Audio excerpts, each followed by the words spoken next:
ওয়ালাইকুম আসসালাম রহমতুল্লাহি ওয়া বারাকাতুহু। যে সম্মানিত দিনী ভাই এবং ছাত্র গ্রুপের প্রধান পরিচালক, আপনার প্রশ্নটি শুনলাম।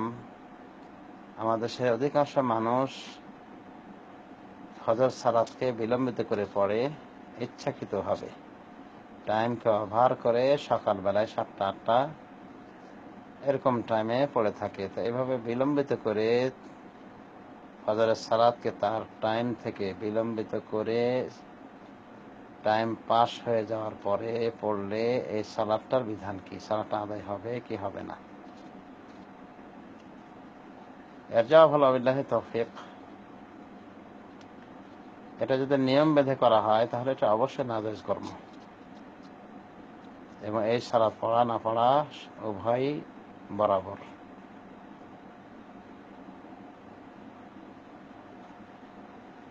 মানে অনাদায়ের ক্ষেত্রে এভাবেই বেশ কিছু আলামাদিন বলেছেন।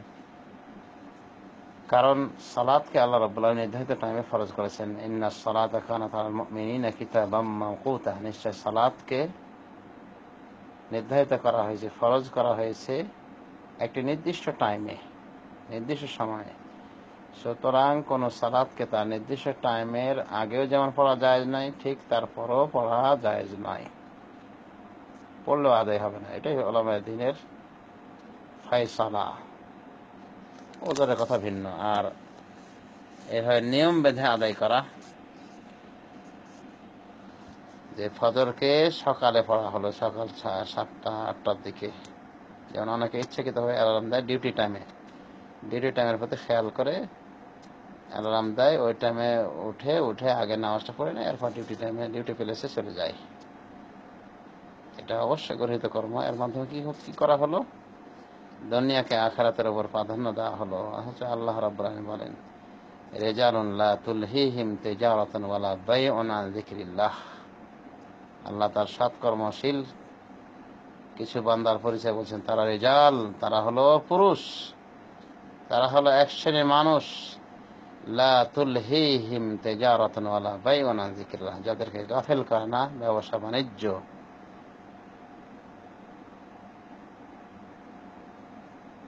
তেজারত আর না বেচা কেনা আল্লাহর জিকির থেকে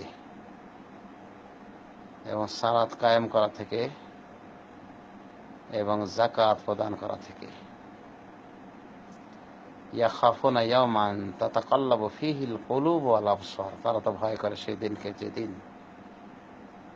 হৃদয় এবং চক্ষুসমূহ বিস্ফারিত হবে। এভাবে আল্লাহ রাব্বুল আমিন সূরা নূরের ভিতরে এক শ্রেণীর মুত্তাকীদের আচরণ তুলে ধরেছেন। সূরা মুনাফিকুনের ভিতরে আল্লাহ বলেন, ইয়া আইয়ুহাল্লাযীনা আমানু লা তুলহিকুম আমওয়ালুকুম ওয়ালা আওলাদুকুম আন যিকরিল্লাহ। হে ঈমানদারগণ, তোমাদেরকে যেন তোমাদের ধন সম্পদ আর না তোমাদের সন্তান সন্ততি আল্লাহর জিকির থেকে গাফিল করে দেয়। ওয়া মান ইয়াফআল যালিকা ফাউলাইকা হুমুল খাসিরুন। যারা এমনটি করবে তারাই ক্ষতিগ্রস্তদের অন্তর্ভুক্ত হবে, তারাই ক্ষতিগ্রস্ত। তাহলে এটা ক্ষতিগ্রস্তদের লক্ষণ, যারা আল্লাহর জিকির থেকে গাফিল থাকবে দুনিয়াবি কোনো স্বার্থকে কেন্দ্র করে। আল্লাহ অন্যত্র বলছেন, ফাম্মা মান তাগা ওয়া আসারাল হায়াতাদ দুনিয়া ফাইনাল জাহিমা হিয়াল মাওয়া। আর যে সীমা লঙ্ঘন করবে এবং দুনিয়াবি জীবনকে প্রাধান্য দিবে, ফাইনাল জাহিমা হিয়াল মাওয়া, তার ঠিকানা হলো জাহান্নাম। তো এই প্রকৃতির মুসল্লি কোরআনের বিভিন্ন আয়াতের আওতায় পড়ে।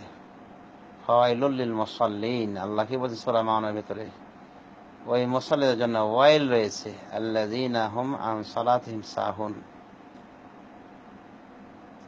যারা নিজেদের নামাজে থাকে গাফিল। আল-ইয়াজ বিল্লাহ। সুতরাং এভাবে নামাজ পড়া একটি গর্হিত কর্ম। সুতরাং যারা 4 নামাজে অভ্যস্ত তাদের উচিত এই নামাজও ভালোভাবে আদায় করা, গুরুত্বের সাথে আদায় করা। হ্যাঁ, কারো যদি ঘুম গালেব হয়ে যায়, ঘুমের কারণে উঠতে পারলো না, বিষ ব্যথার কারণে উঠতে পারে না, সারে ওজর আছে, তাদের কথা ভিন্ন। তারা যদি সকাল 7টার দিকে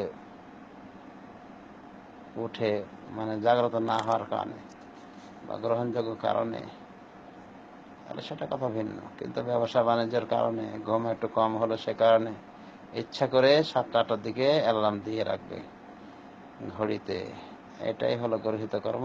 ইচ্ছা করে সালাদকে পরিত্যাগ করেছে। কিছু কিছু ওলামা দ্বীন বলেন যে এটা কাফেরের আচরণ, এর মাধ্যমে সে কাফেরও হয়ে যেতে পারে। যা হোক, কাফের হবে না। এবং এরপরও আমরা বলবো যে ওই বেনামাজি থেকে উত্তম যে নামাজটা টোটালি পড়ে না, মানে ওই ব্যক্তি থেকে উত্তম যে ফজরের নামাজটা ওই 7টা-8টার দিকেও পড়ে না, মানে পরিপূর্ণরূপে পরিত্যাগ করে। এই ব্যক্তি ওর থেকে একটু উত্তম। তো যা হোক, আল্লাহ রাব্বুল আলামিন আমাদের সবাইকে তৌফিক দান করুন যেন আমরা দুনিয়ার প্রতি এতটুকু বেশি না ঝুঁকি, বরং আখিরাতমুখী হয়ে থাকতে পারি। এই দুদিনের জিন্দেগিকে আমরা যেন পরকালের নাজাতের বাহন হিসেবে গ্রহণ করতে পারি। আল্লাহ সেই তৌফিক দান করুন।